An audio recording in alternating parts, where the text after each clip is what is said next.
When it comes to new fitness supplements, not many has shown as much promise as ashwagandha. And a new study might even take it from promising to worth taking. Let's take a closer look.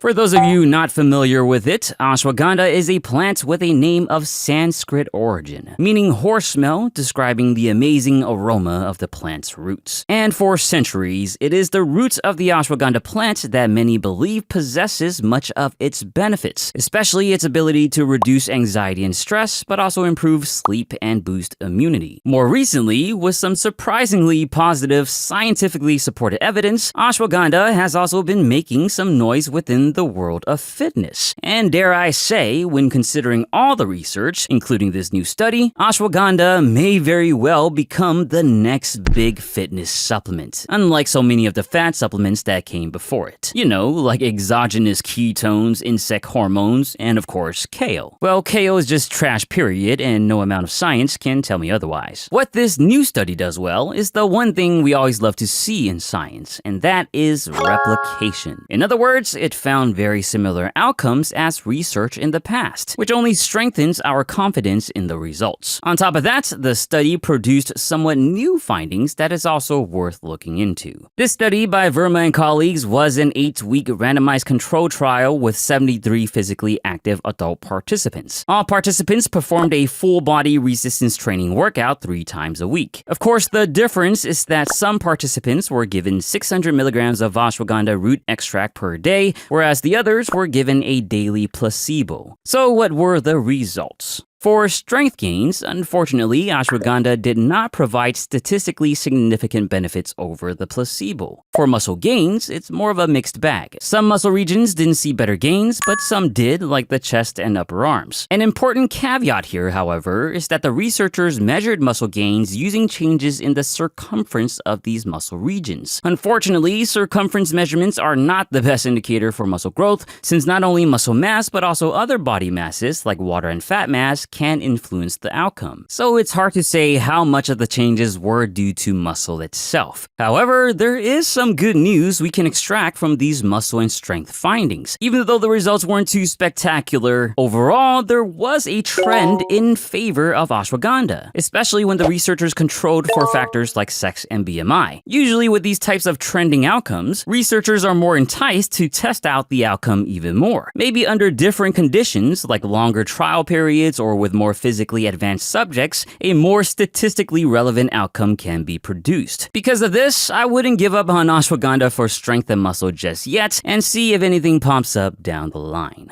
Fortunately, there's still that one successfully replicated outcome in this study, and that is ashwagandha improving exercise endurance. More specifically, increasing VO2 max, a primary measurement of one's cardiorespiratory fitness. On average, ashwagandha improved VO2 max by a statistically significant margin of 2.6 mils per kilogram per minute compared to 1.2 milliliters observed with the placebo. With this further reinforcing the findings of past research, it seems fairly convincing that ashwagandha can very well improve exercise endurance. So now, with all this new information, what does it mean for you and ashwagandha? Ultimately, whether you take ashwagandha is up to you, but what I can say is that for many years now, I've gotten fairly used to seeing new and exciting fitness supplements make a big fuss, only to disappoint in the actual research. With ashwagandha though, which is relatively new in terms of fitness use, we're seeing some clear and meaningful benefits, especially for cardio. Now, if you're a lifter bro or broette like myself, then the cardio stuff might seem rather irrelevant. But improving endurance can also improve overall conditioning, which has some utility in high-volume workouts. And if future research does find meaningful muscle and strength benefits, then for the first time in a long time, I might be adding to my very short list of fitness supplements. Of course, if new research does come out, I'll be sure to let you know.